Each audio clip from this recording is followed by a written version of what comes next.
अक्सर आप मीडिया में काले हीरे की नगरी सुना होगा। काले हीरे की नगरी मतलब जहां कोयले का भंडार हो। हम ऐसे ही जगह में रहते हैं जो 14 नगर निगमों में से एक चिरमिरी नगर निगम है, जिसे काले हीरे की नगरी यानी चिरमिरी कहा जाता है। और चिरमिरी में कोयले का भंडारण पूरे क्षेत्रों में मौजूद है, चाहे वो पहाड़ हो। विभिन्न क्षेत्रों में जहाँ भी आप जाएंगे कोयले की मोटी मोटी सीम और परतें हैं। यहाँ open cast underground mines SCCL द्वारा संचालित किया जाता है।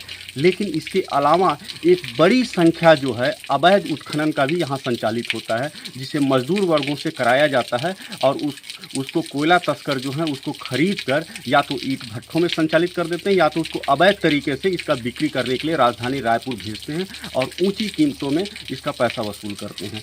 हम एक आज ऐसी ही जगह में मौजूद हैं जो नगर निगम चिरमिरी के पौड़ी थाना क्षेत्र के अंतर्गत कौआ खो कहा जाता है। ये कौआ खो में हम मौजूद हैं और आप देख सकते हैं मेरे चारों तरफ ये पहाड़ है और पहाड़ से लगभग 100 फुट के नीचे में हम मौजूद हैं, जहाँ ये झरना है और ये एक मोटी चट्टान की सीम है। इस चट्टान की सीम के नीचे में कोयले की एक मोटी सीम है, जिसका उत्खनन रात के अंधेरे में मजदूरों के द्वारा किया जाता है। मैं आपको दिखाना चाहूँगा कि इसमें किस तरह से लोग वहाँ पहुँचते हैं। आप देख सकते हैं ये जो पहाड़ है, इस पहाड़ से हम नीचे उतरे हैं, बड़ा ही मुश्किल से यहाँ तक पहुँचे हैं, जबकि ये मजदूरों का रोज़ का काम है। रोज़ उनको उतरना है और लगभग बोरियों में कोयले को भर कर इसको ऊपर चढ़ाना है। उसी के एवज में ये 100 से 150 रुपये इस कोयले का दाम लेते हैं। चलिए हम पहले वहाँ मुहाना तक चलते हैं और मुहाना को दिखाने का प्रयास करते हैं कि आखिर यहाँ तक लोग पहुँचते हैं मजदूर और वो करते क्या हैं। दरअसल रात के अंधेरे में करीब 8 साढ़े 8 बजे मजदूरों की बड़ी संख्या यहाँ पहुँचती है। और ये आप देख सकते हैं ये जो चट्टान है, चट्टान के नीचे में कोई सपोर्ट नहीं लगाया गया है और नीचे आप देख सकते हैं ये गुफा नुमा बना हुआ है, जिसके नीचे में कोयले की एक मोटी सीम है। लगभग 20 से 25 मीटर की ये सीम अभी फिलहाल दिखाई दे रही है और आप देख सकते हैं कि बाकायदा खोदा हुआ दिख रहा है। नीचे में कोयले के टुकड़े पड़े हुए हैं और सीम भी आपको साफ दिखाई दे सकता है। हो सकता है अंधेरा हो तो थोड़ा देखने में दिक्कत हो, लेकिन फिर भी देखा जा सकता है कि एक लंबी एक सीम है।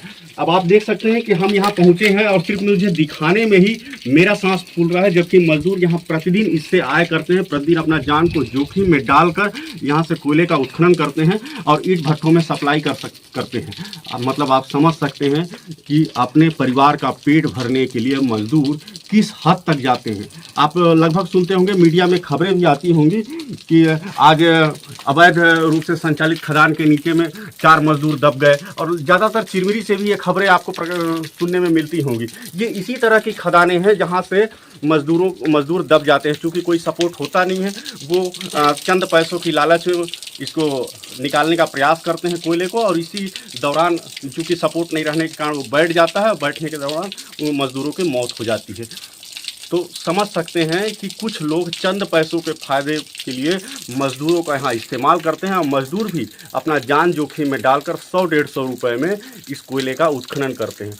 प्रशासन भी यहाँ मजबूर है, क्योंकि वह कार्रवाई नहीं कर पाता है, क्योंकि ऐसे ऐसे जगहों में यहाँ उत्खनन होता है जहाँ तक उनका पहुँच पाना काफ़ी मुश्किल होता है। इसीलिए ये काम जो है लगातार संचालित हो रहा है, अवैध तरीके से संचालित हो रहा है और धड़ल्ले से संचालित हो रहा है। इस वक्त हम जहाँ मौजूद हैं ये कौआ खो का जगह है और हम आपको इस डीडी समाचार के माध्यम से दिखाना चाहते हैं कि इस तरह से मजदूर अपना पेट भरने के लिए, अपने परिवार का पेट भरने के लिए अपना जान जोखिम में डालते हैं और रात के अंधेरे में कोयले का उत्खनन करते हैं। एमसीबी से द्रोणाचार्य दुबे, डीडी समाचार।